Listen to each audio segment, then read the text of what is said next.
Hi అండి అందరికీ Ganga Sunny YouTube channel. ఏంటక్క యాపాకులు ఏంటి, ఆయిల్ ఏంటి, ముద్దాతకపురం ఏంటి, ఏం చేస్తున్నావు, ఏంటి వెరైటీ ఏం చేస్తున్నావు? వెరైటీ లేదు ఏమీ లేదండి. మన పిల్లలు స్కూల్కి వెళ్తారు కదా, తలలో పేలు కింద పట్టేస్తాయి, చుండ్రులు పట్టేస్తాయి. వాళ్ళేమో తలలో నీ పేలు ఏమైనా కనబడితే టీచర్లు మీ మమ్మీలు ఏం చేస్తున్నారు అంటారు, కానీ ఇంటికాడ వీళ్ళు మన దగ్గర చూపించుకోవట్లేదు. ఏమాత్రం ఇలా చెయ్యి వేసామనుకోండి, లేదు లేదు తర్వాత చూపించుకుంటా అంటారు.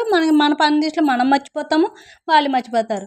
అలా కాకుండా ఈజీగా పిల్లలకి తలలో పేలి పోయి చుండ్రు లేకుండా తల కూడా హెల్తీగా ఉండి పిల్లలకి ఇప్పుడున్న జనరేషన్లో తలకాయ పోట్లు గట్ట తగ్గుతాకి చెప్తున్నానండి.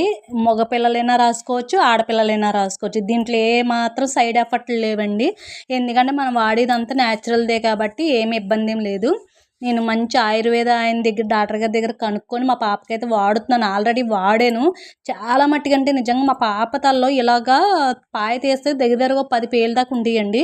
అలాంటిది ఆయిల్ వాడాక చాలా బాగా తగ్గింది.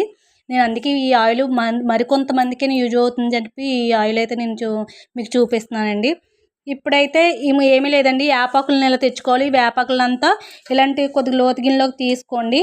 ఈ గిన్నెలో వేపాకులంతా దూసేసుకొని ఈ 2 బాటిల్ నూనెకి ఈ ఆకులు సరిపోతాయండి. ఎందుకంటే ఇంట్లోకి చాలా యూజ్ అవుతుంది.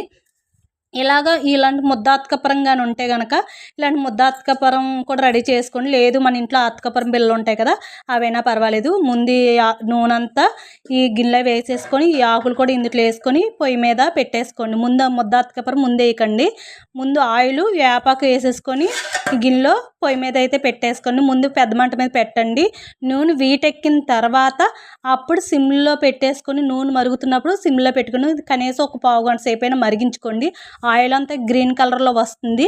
వచ్చిన తర్వాత అప్పుడు మీరు స్టవ్ ఆకులు కూడా బాగా వాడిపోయేలాగా మరిగిపోతే అప్పుడు స్టవ్ ఆఫ్ చేసుకోండి. ఆఫ్ చేసుకున్న తర్వాత ఆ నూనెని ఎలాగా ఉంటుందో ఏంటనేది నేను నెక్స్ట్ వీడియోలో చెప్తాను. ముందుగా అయితే మీరు ఇలాగ నూనెకి కావాల్సిన ప్రిపేర్ అయితే చేసుకోండి. నేను నూనె మరిగిన తర్వాత ఆ నూనె ఎలా ఉంది ఏంటనేది నెక్స్ట్ వీడియోలో చూపిస్తాను. ఈ వీడియో మీకు నచ్చినట్టయితే ప్లీజ్ సబ్స్క్రైబ్ చేసుకుని షేర్ చేయండి, లైక్ చేయండి. నాకేం చెప్పాలని కామెంట్ బాక్స్లో కామెంట్ అయితే పెట్టండి.